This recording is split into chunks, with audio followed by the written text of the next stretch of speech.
Atheism by force. It is often alleged that Islam spread by the sword. Indeed, atheists level this charge at all divine religions, Judaism, Christianity, and Islam. A specific charge leveled nowadays at Islam is that its continued progress is not due to people's adopting it through conviction, but to the high birth rate in Muslim communities. This ignores the fact that Islam continues to spread within multi-faith communities that have similar birth rates, and this is only due to people deciding to convert to Islam. The truth is that the use of violence and coercion applies fully to only one ideology, which is atheism. Its spread by force claimed scores of millions of lives, and this is an indisputable fact. Let us explain very briefly. Atheists are largely concentrated in two blocks: an Eastern bloc that includes formerly communist countries, and a Western one in Europe. 1. In the countries that came under communist rule, religion was fought tooth and nail under the slogan that religion is the opium of people.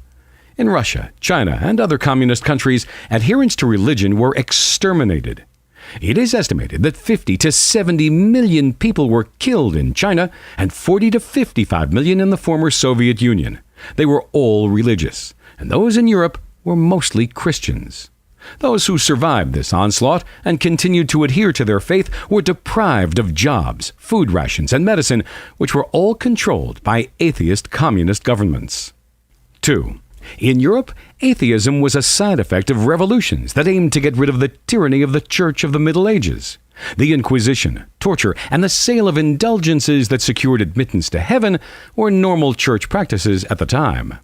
We can thus see that the atheist rebellion was against such practices, not against religion itself.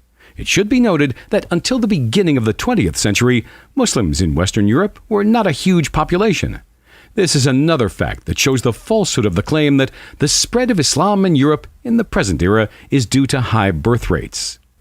Now that the revolt against the hegemony of the church has subsided, atheism does not find much popularity, except in areas where religion was supplanted by force many years ago.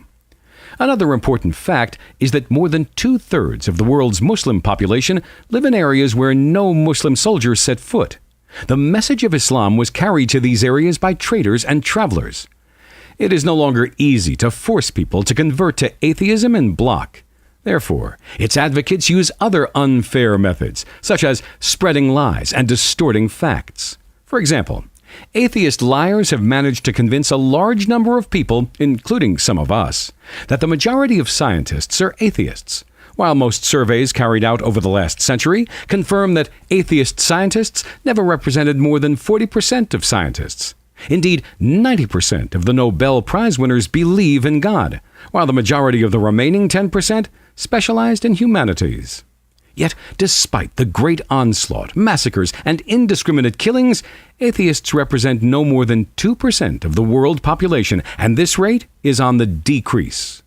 According to the Center of Christian Studies at Jordan Conwell University in the United States, world atheism has declined from 4.5% in 1970 to 1.8% at present.